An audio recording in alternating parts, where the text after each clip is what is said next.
नमस्कार दोस्तों, मेरा नाम है मयंक और स्वागत है आपका मेरे चैनल पे जिसका नाम है नॉलेज प्रोवाइडर।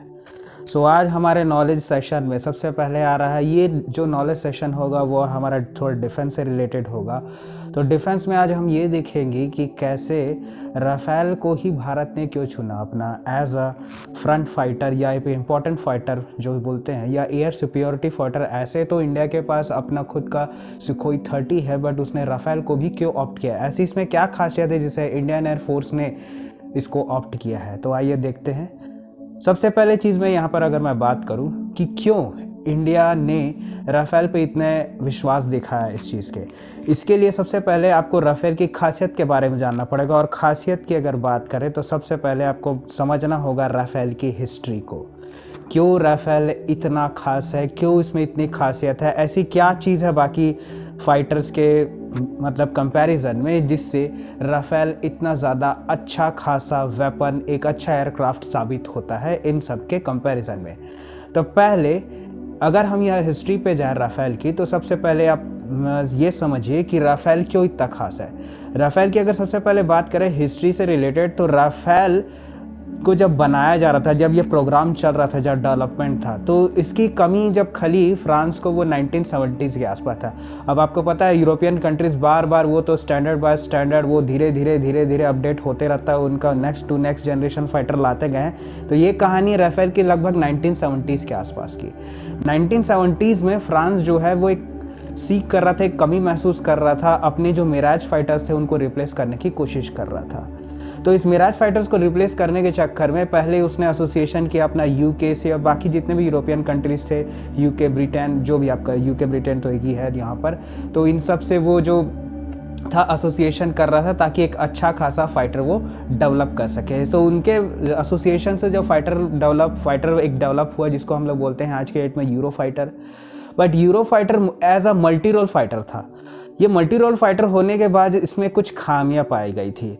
तो फ्रांस ने खुद सोचा कि हम क्यों ना एक अपना खुद का फाइटर डेवलपमेंट करें जिसमें इंजन हमारा भी हो, हमारा ही सब चीज़, तो मेजर कंपोनेंट्स जो लगे, या हमारा एक सेल्फ फाइटर, एक अपना खुद का नेशन से डेवलप हो, एक खुद का एक खास फाइटर हम खुद डेवलप करें। हम कोई नेशन से इसमें मदद नहीं लेंगे, हम खुद से डेवलप करेंगे। खैर ये बात भी सही है कि आज के डेट में पूरे 100% फाइटर को कोई एक कंट्री डेवलप नहीं कर सकती, बट कंट्रीज ये कोशिश कर सकते हैं, भारत भी यही करने की कोशिश कर रहा है कि ज़्यादा से ज़्यादा कंपोनेंट उस फाइटर को बनाने में हमारे देश के लगे, जो ऐसा ही कुछ 1970s में फ्रांस कर रहा था। तो 1970s में इसकी कमी सबसे पहले महसूस हुई कि कैसे हम अपने मिराज फाइटर्स को रिप्लेस करें। अब मिराज फाइटर्स को रिप्लेस करने के साथ साथ इसमें एक बात ये भी थी कि उनको अपने जो मराइन फाइटर्स थे, जो हम नेवी के जो फाइटर्स थे, उनको भी रिप्लेस करना था और एयरफोर्स के फाइटर्स को भी रिप्लेस करना था। 1985 में सबसे पहले ये प्रोग्राम डेवलपमेंट स्टेज में आया और पहला प्रोटोटाइप जो यहाँ पर आपका उड़ा वो 1986 में उड़ा। तो 1986 में आप कह सकते हैं कि राफेल का सबसे पहला प्रोटोटाइप उड़ के तैयार हुआ और अपने अपने जिसको हम बोलते हैं टेक्नोलॉजी डिमॉन्स्ट्रेटर वो बन के तैयार हुआ और इसने अपने फर्स्ट फ्लाइट कंडक्ट की। फर्स्ट फ्लाइट कंडक्शन को देखते हुए फ्रांस के गवर्नमेंट ने इसके ऊपर विश्वास जताया और उन्होंने इस प्रोजेक्ट को अप्रूवल दे दिया इस टेक्नोलॉजी डिमॉन्स्ट्रेटर को देखने के बाद। और ज़्यादा फंडिंग इस पे हुई। फंडिंग होने के बाद 1987 में इसको एक परमानेंट अप्रूवल मिल गया गवर्नमेंट ऑफ फ्रांस के वजह से। फिर गवर्नमेंट ऑफ फ्रांस ने इसको अप्रूव किया। फिर इस फाइटर का जो है एक मास स्केल प्रोडक्शन है वो चालू हो गया। मास स्केल प्रोडक्शन की अगर बात करें, सबसे पहले अगर इसके इंडक्शन की बात करें, या ये एयरफोर्स में आया या नेवी में पहले आया, सबसे पहले ये आया आपके फ्रांस के एयरफोर्स में। और फ्रांस के एयरफोर्स में ये सबसे पहले इंडक्ट हुआ 2006 में। 2006 में ये सबसे पहले फ्रांस एयरफोर्स में आ गया। उस समय, अब तो राफेल के काफ़ी अपडेटेड वर्जन आ चुके हैं, बट उस समय इनिशियल जो राफेल बना था वो आके इसमें इंडक्ट हुआ, जो सिर्फ एयरफोर्स के लिए स्पेशलाइज था। नेवी की कुछ अलग रिक्वायरमेंट होती थी, तो नेवी की रिक्वायरमेंट को देखते हुए फ्रांस के 3 वर्जन्स बनाए गए। मतलब जो आपके फ्रांस बोलता हूँ, जो राफेल के हैं वो 3 वर्जन्स बनाए गए। अब राफेल्स के 3 वर्जन्स में बात करें तो एक था आपका राफेल बी, दूसरा था आपका राफेल सी और तीसरा था राफेल एम। इनमें जो राफेल एम था वो था आपके नेवी के लिए और वो डिज़ाइन स्पेशली हुआ था नेवी के लिए ही। इसीलिए जो आपका मरीन या फिर जो नेवी वाला राफेल है उसको इंडक्ट होते होते 2009 के आसपास तक का समय लग गया। और दूसरा ये एक फाइटर प्रूवन एयरक्राफ्ट भी है, क्योंकि ये कई वॉर्स में आप देख सकते हैं, सीरियन वॉर्स में कई वॉर्स में इसने अच्छा परफॉर्म किया है, अच्छे खासी बॉम्बिंग करके ये आया है और अच्छे साइड खासी इसकी स्ट्राइक कैपेबिलिटी देखी गई है। तो इंडिया ने इस वजह से भी इस पर अच्छा खासा भरोसा जताया है। बात करें राफेल बी और सी की, तो राफेल बी जो था वो एक ट्रेनर वेरिएंट था, और बात करें राफेल सी की, तो राफेल सी जो था वो सिंगल सीट फाइटर था। ये दोनों जो आपके फाइटर थे वो आपके एयरफोर्स के लिए थे। लेकिन बात करें आपके जो आपके नेवल वर्जन के, तो नेवल वर्जन में अगर बात करें तो उनकी कुछ रिक्वायरमेंट अलग थी कि कम आपके डेक्स में जो जगह बहुत कम होती, तो टेक ऑफ करने में बिल्कुल कम जगह मिलती है। तो ये नेवल कंडीशन के कारण ये जो आपका फाइटर है राफेल एम, ये बहुत कम रनवे से उड़ान भर सकता है, जो कि लगभग 400 मीटर के आसपास है, उतने में ही ये टेक ऑफ कर लेता है। दूसरी चीज़, इस फाइटर को डेवलप करते करते इसने एक वर्ल्ड रिकॉर्ड होल्ड कर दिया। अब वर्ल्ड रिकॉर्ड किस चीज़ का था वो मैं आपको बताता हूँ। राफेल दुनिया का एक लौता ऐसा फाइटर है जो अपने से 1.5 गुना पेलोड को लेके उड़ सकता है। ये पेलोड कुछ भी हो सकता है, ये आपके वेपन्स हो सकते हैं, मिसाइल्स हो सकते हैं जो आपका फाइटर कैरी कर रहा है। और दूसरा इंपॉर्टेंट चीज़ जिससे आपकी प्लेन की रेंज बन जाती है, जिसको बोलते हैं एक्सटर्नल फ्यूल टैंक। तो आप इमेज में देख रहे होंगे पीछे की एक्सटर्नल फ्यूल टैंक हैं। ये फ्यूल टैंक्स में एक्स्ट्रा जो होता है फ्यूल होता है, जिसके वजह से फाइटर की रेंज काफ़ी दूर तक बढ़ जाती है और इनके स्ट्राइक एबिलिटी काफ़ी हद तक रेंज में इनकेस हो जाती है। किसी भी कंट्री के अंदर तक जाके ये स्ट्राइक कर सकते हैं। दूसरी चीज़, जो राफेल था वो ऐसा मल्टी रोल फाइटर नहीं था जैसे यूरो फाइटर टाइफून, ये ओमनी रोल फाइटर होता है। ओमनी रोल फाइटर और मल्टी रोल फाइटर में डिफरेंस क्या होता है?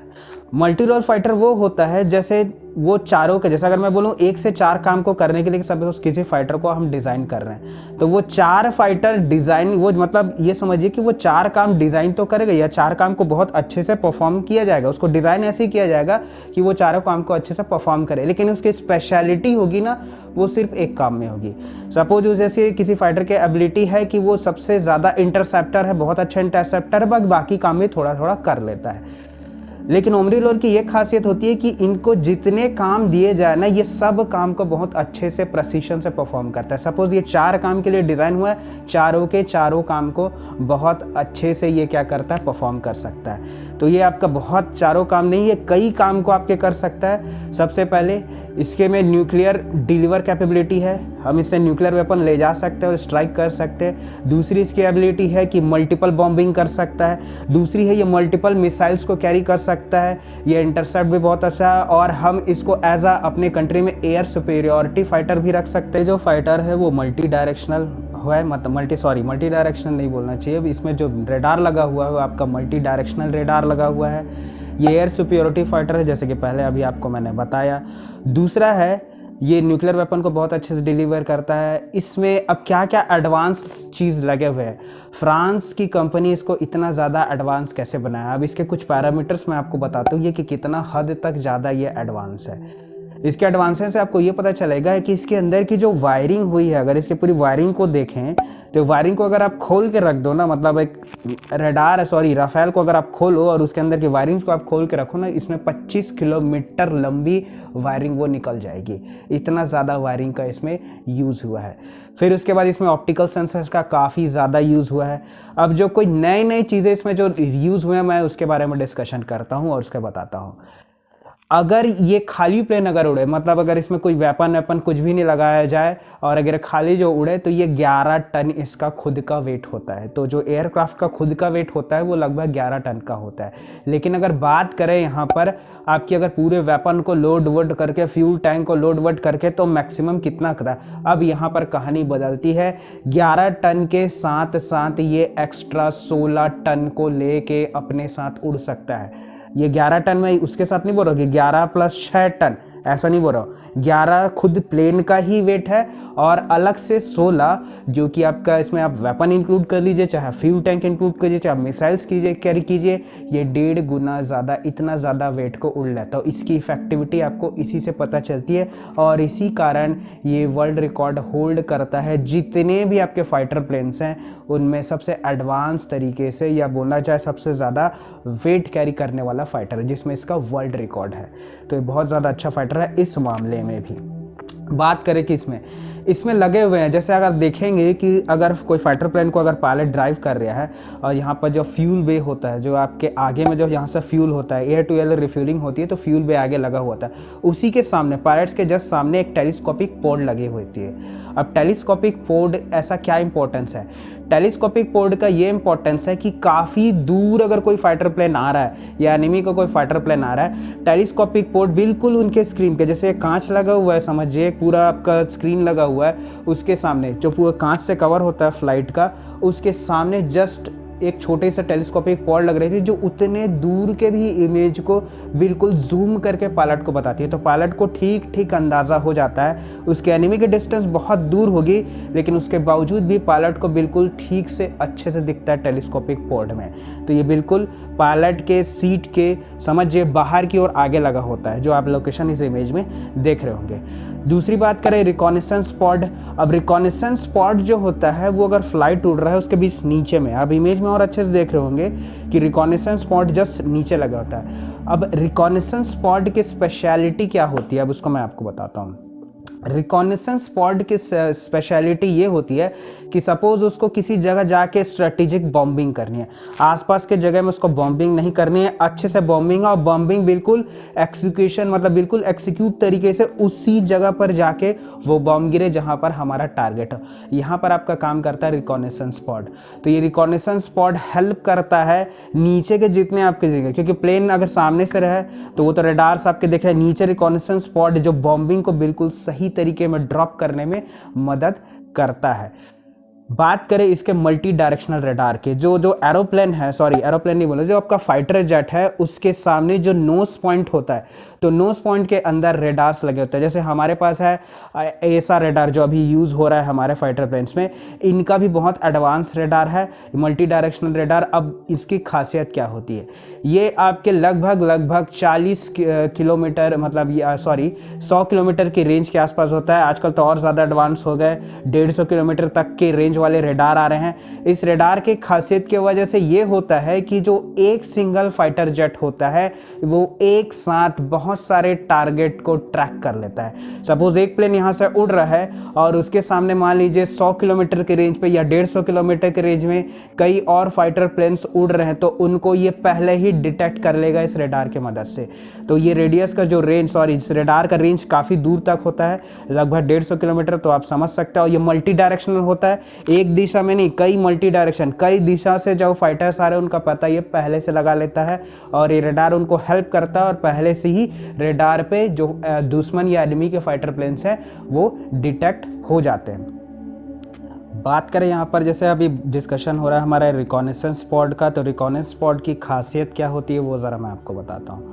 रिकॉनाइसेंस पॉड का खासियत ये होता है कि नीचे सपोज प्लेन सुपरसोनिक स्पीड से मूव कर रहा है, तो इस रिकॉनेसेंस पॉड में डिजिटल कैमराज लगे होते हैं। अब डिजिटल कैमराज का काम क्या होता है, जो बॉम्ब नीचे ड्रॉप हो रहा है उसको बिल्कुल एग्जैक्ट लोकेशन में ड्रॉप कराने के लिए रिकॉनेसेंस पॉड मदद करते हैं, और बिल्कुल एक्यूरेट प्रेसिजन से होता है। आप देखे होंगे जैसे कोई चीज़ अगर हम कैमरा को स्पीड से मूव करते हैं तो जो पिक्चर है वो ब्लर हो जाती है, बट इसमें ऐसा नहीं है। ये इतनी ज़्यादा एक्यूरेट है कि 1 mm या फिर 1 सेंटीमीटर 1 mm सॉरी बोलना चाहिए कि एक्यूरेसी से इतना अच्छा पिक्चर डिस्प्ले करता है पायलट को, जिससे पायलट को एग्जैक्टली पता चलता है कि बॉम्ब कहाँ पर ड्रॉप हो रहा है। तो ये प्लेन के नीचे की ओर लगा होता है आपका रिकॉनेसेंस पॉड, और ये स्ट्रेटेजिक बॉम्बिंग में सबसे ज़्यादा कारगर और मददगार होता है। बात करते हैं अब आपके स्पेक्ट्रास की। स्पेक्ट्रा जो है ये राफेल के पीछे उसकी जो पूंछ होती है या उसकी जो टेल होती है, जो उसका टेल पोर्शन होता है,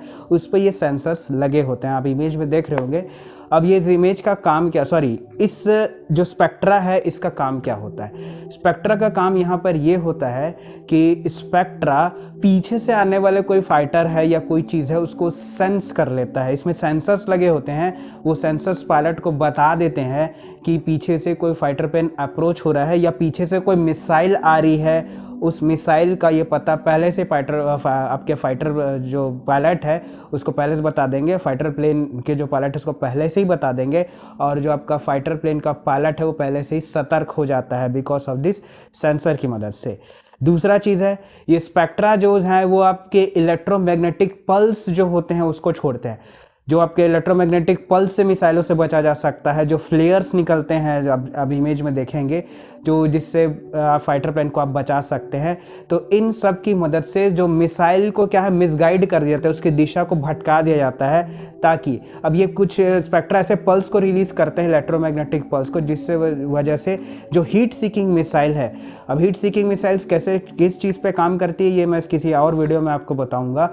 जो ये हीट सीकिंग मिसाइल्स को धोखा देने के लिए स्पेक्ट्रा से क्या होता है, इलेक्ट्रोमैग्नेटिक पल्स रिलीज होता है, जो मिसाइल्स को दिशा भ्रमित कर देता है या उसके डायरेक्शन को इधर उधर कर देते हैं, जिससे मिसाइल इसको हिट नहीं कर पाती राफेल को। तो ये अच्छा खासा एडवांटेज है इसमें।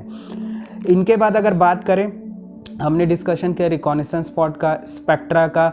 आगे अगर देखा जाए कि इसमें क्या स्पेशलिटी है, तो इसमें कैनार्ड्स लगे होते हैं। अब देखिए जो कंप्यूटर कंट्रोल कैनार्ड्स, अब ये जो आपका फाइटर होता है उस फाइटर के आगे वाले जो 2 पंख हैं, आप इमेज में देख रहे होंगे, ये आगे वाले जो 2 पंख हैं कैनार्ड्स, ये जो होते हैं कंप्यूटर कंट्रोल्ड होते हैं। कंप्यूटर कंट्रोल होने के कारण इनको एक बहुत बड़ा एडवांटेज मिलता है पायलट को, क्योंकि पायलट को इस पर ज़्यादा फोकस नहीं करना पड़ता और पायलट पूरा फोकस अपना कोई भी जो मिशन अपना एग्जीक्यूट कर रहा है वहाँ पर ध्यान लगा सकता है। तो ये कैनार्ड्स कंप्यूटर कंट्रोल होता है। इस कैनार्ड्स के वजह से इसको 2 फायदे मिलते हैं। पहला, ये मैनूवर करने में बहुत ज़्यादा मदद करता है, इसकी मदद से बहुत तेज़ी से मैनूवर करता है। और दूसरा मदद तो ये है कि ये डेल्टा विंग कॉन्फ़िगरेशन का है, fixed wing delta wing configuration. इसके वजह से ऐसे फाइटर प्लेन्स होते हैं वो मैनूवर बहुत जल्दी से करते हैं। दूसरी बात ये, जब ये लैंड करते हैं इसकी ज़रूरत सबसे ज़्यादा आप देखेंगे तो जो नेवी में जो एयरक्राफ्ट कैरियर है उसके ऊपर जब कोई प्लान लैंड करते होता है तब उनके स्पीड को सब्सटेंशियली बहुत तेज़ी से कम करना ज़रूरी होता है। तो ये कंप्यूटर कंट्रोल कैनार्ड हैं, ये बिल्कुल एज अ एयर ब्रेक काम करते हैं। ये बिल्कुल अपने डायरेक्शन को ऐसे बदलेंगे, आप मूवमेंट को देखेंगे, और जैसे ही एयर इनके सामने आता है ये बिल्कुल इसको रोक लेते हैं और एयर ब्रेकिंग लगती है और प्लेन की स्पीड लैंड होते टाइम बहुत कम हो जाती है, जिससे इस प्लेन की जो लाइफ है वो काफ़ी हद तक इंक्रीज़ हो जाती है। क्योंकि कंपनी ने इसका क्लेम किया है, जो कंपनी बनाती है आपके राफेल को, उसने ये क्लेम किया है कि इसकी जो लाइफ है वो लगभग 75 साल तक एक्सिस्ट करेगी, ऐसा कंपनी का कहना है। और हम इसको समझ भी सकते हैं क्योंकि हमारे पास जो एक्सिस्टिंग मिराज है वो अभी काफ़ी अच्छी खासी कंडीशन में, हमारे जितने भी फाइटर प्लेन्स हैं उनमें मिराज बहुत अच्छी खासी कंडीशन में है। हमने अभी जो एयर स्ट्राइक की थी वो इसी मिराज के दम पे की थी और काफ़ी अच्छा परफॉर्म किया था इस फाइटर ने। तो उसको अगर देखते हुए इस कंपनी के बात को यकीन किया जा सकता है कि हाँ राफेल में भी कुछ ऐसी खासियत होगी ही होगी। तो कंप्यूटर कैनार्ड्स भी वो भी अच्छा इंपॉर्टेंस यहाँ पर देते हैं। बात करें इसके वेपन सिस्टम की, तो वेपन सिस्टम में बहुत ख़ास तरह के मिसाइल्स जो हैं वो राफेल कैरी करता है। इसका सबसे पहले अगर विजुअल रेंज मिसाइल देखें, विजुअल रेंज मिसाइल आप ये समझ सकते हैं कि कोई भी मिसाइल को अगर सामने से अगर पायलट देख रहा है, कोई भी जो आपका एयरक्राफ्ट है उसको अगर फाइटर प्लेन जो है उसको पायलट सामने से देख रहा है, उसकी नज़र में है, तब ये यूज़ करता है आपके विजुअल रेंज मिसाइल को, जिसका नाम है माइका। इसकी रेंज 50 किलोमीटर है और बहुत एक्यूरेट हिट करता है सामने टारगेट को। लेकिन बात करें बियॉन्ड विजुअल रेंज मिसाइल्स की, तो इसमें मेटियोर दुनिया का जाना माना मिसाइल है। इसकी एक्यूरेसी बहुत तगड़ी है और ये अच्छी खासी मिसाइल्स या टॉप मिसाइल्स में गिना जाता है और अच्छी खासी रेंज है इसकी, लगभग 150 किलोमीटर तक की रेंज है, जो इसको एक परफेक्ट मिसाइल बनाती है। और बियॉन्ड विजुअल रेंज में ये सेंस करके, सपोज आपके जो मल्टी रेडार है जो आपको पहले बताया, उससे वो सेंसर सेंस कर लेते हैं और ये मिसाइल्स को पायलट छोड़ देगा और वो अपने टारगेट को जाके हिट कर देगी। ये तो थे चीज़। और अगर बात करें इसमें स्कैल्प क्रूज मिसाइल सिस्टम की, जिसकी रेंज होती है 300 से 500 किलोमीटर की रेंज है। ये रेंज हमको काफ़ी अच्छा फ़ायदा दे सकती है पाकिस्तान के केस में।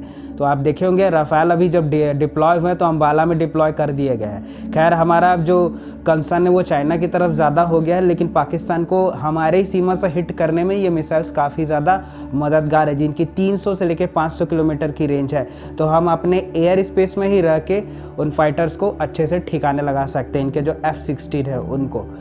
तो एक एडवांटेज ये भी देता है। दूसरी अगर बात है कि इनकी एंटी शिप मिसाइल भी है, बहुत तगड़ी मिसाइल है, ये 70 किलोमीटर की रेंज की होती है।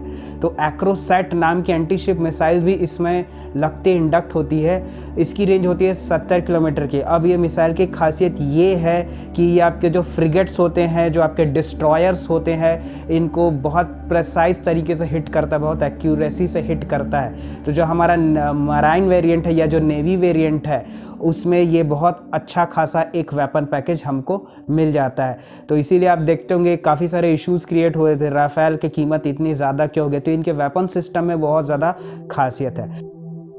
बात करें राफेल के अगर प्राइस की, तो ये आपके $68 मिलियन के आसपास आता है, जो फाइटर प्लेन्स में काफ़ी ज़्यादा महंगा है।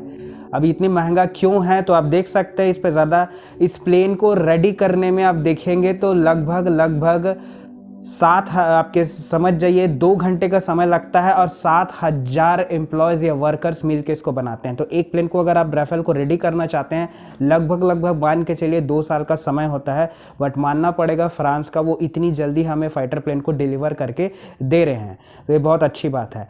दूसरी बात अगर ये करें कि इतनी देर में ये जो आपका प्लेन है वो इतना अच्छा इफेक्टिव है, तो ऑब्वियस सी बात है थोड़े देर में ही ये बन के तैयार होगा। इंपॉर्टेंस यहाँ पर ये देना चाहिए कि इन सब को अगर छोड़ दे, इसकी प्राइस कॉस्ट की बात करें हमारा Su-30 की, तो वो बिल्कुल 40 मिलियन में आपको अवेलेबल हो जाएगा। F-16 है वो बिल्कुल 20 मिलियंस में अवेलेबल हो जाएगा। और अभी F-21 जो अमेरिका हमको ऑफर कर रहा है, उसकी भी प्राइस उतनी ज़्यादा है नहीं। तब भी जो हमारे गवर्नमेंट है वो राफेल के लिए क्यों जा रही है, एयरफोर्स क्यों हमारे इस राफेल को प्रेफर कर रही है कॉस्ट होने के बाद ज़्यादा बावजूद, क्योंकि ये क्वालिटी डिलीवर करता है। ये भले 4.5 जनरेशन का फाइटर प्लेन है, बट ये बहुत अच्छा फाइटर जेट है। और जान सकते हैं कि 75 साल तक कंपनी ऐसा क्लेम कर रही है कि ये बिल्कुल रनिंग कंडीशन में रहेगा। तो हम कब्जन हमारे अगर फ्लीट में देखा जाए एयरफोर्स में, तो लगभग 40 साल तक को भी फाइटर जेट को यूज़ हुआ है। तो आप देखा जाए कि अभी तक जैगवार जैसे प्लेन जो बाकी कंट्रीज़ ने रिटायर्ड कर दिए, वो अब भी हमारे फ्लीट में बचा हुआ है, क्योंकि अगर हम उसको रिजेक्ट करेंगे तो हमारी फ्लीट स्ट्रेंथ है वो काफ़ी हद तक घट जाएगी। और MiG-21 में भी आप ऐसे ही केस देख रहे हैं, अब उसको धीरे धीरे डिलीट किया जा रहा है या फिर उसको हटाया जा रहा है, और धीरे धीरे उसके जगह तेजस आने लग गया है। तो ये पूरी इन्फॉर्मेशन बहुत आपको अच्छी लगी होगी। आशा करता हूँ कि मेरे जितनी इन्फॉर्मेशन है वो आपको अच्छे से पसंद आई होगी। तो थैंक यू, मिलते हैं नेक्स्ट वीडियो में।